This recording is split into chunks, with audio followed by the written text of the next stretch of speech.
Assalamualaikum warahmatullahi wabarakatuh. Perkenalkan, nama saya Ananda Rahma Alfiana dari Prodi Manajemen kelas pagi dengan NIM 289215038 dari Universitas Pancasakti. Di sini saya akan menjawab soal dari teori ekonomi mikro. Soal yang pertama yaitu, jelaskanlah menurut pendapat Anda perbedaan pasar oligopoli, pasar monopoli, dan pasar monopolistik. Jawabannya adalah, kalau pasar monopoli hanya terdapat satu penjual untuk satu jenis barang, sehingga penjual tersebut dapat menentukan harga barang itu sendiri. Sedangkan pasar oligopoli beberapa atau sedikit penjual dengan jumlah pembeli yang lebih banyak. Dan sedangkan di pasar monopolistik jumlah konsumen banyak karena memerlukan barang tersebut untuk memenuhi kebutuhan hidup. Soal yang kedua yaitu, jelaskan menurut pendapat Anda tentang perilaku konsumen dan produsen.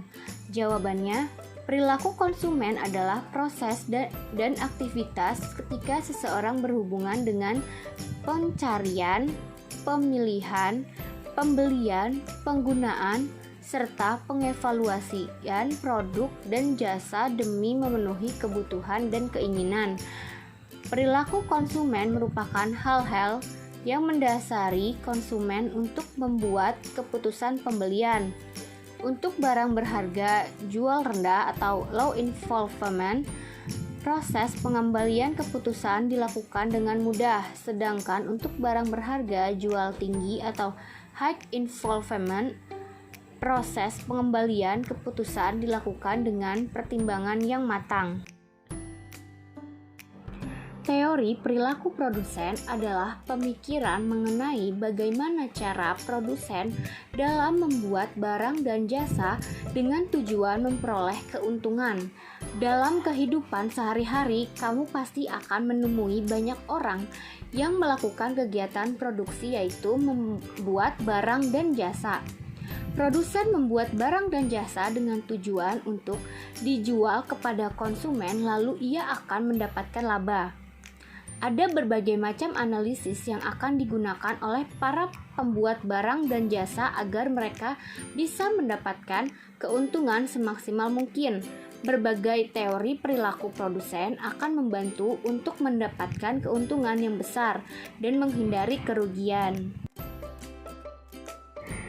Soal yang ketiga, jelaskan menurut pendapat Anda apa itu pasar persaingan sempurna. Jawabannya adalah, pasar persaingan sempurna adalah sebuah struktur pasar di mana terdapat banyak penjual atau perusahaan yang menghasilkan barang. Pasar persaingan sempurna juga diartikan sebagai pasar yang mempunyai banyak perusahaan, memberikan pelayanan kepada pembeli di pasar. Pada pasar persaingan sempurna, jenis produk yang dijual relatif sama atau bersifat homogen. Setiap perusahaan menawarkan barang yang identik. Soal yang terakhir atau soal keempat yaitu, menurut pendapat Anda hal apa yang menyebabkan terjadinya kegagalan pasar? Jelaskan.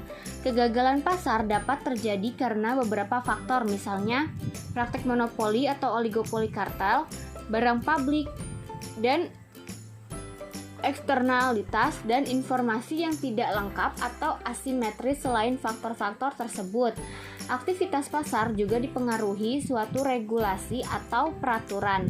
Dalam hal ini yang berkaitan dengan pemerintahan seperti pajak, subsidi, upah minuman, dan pengaturan harga.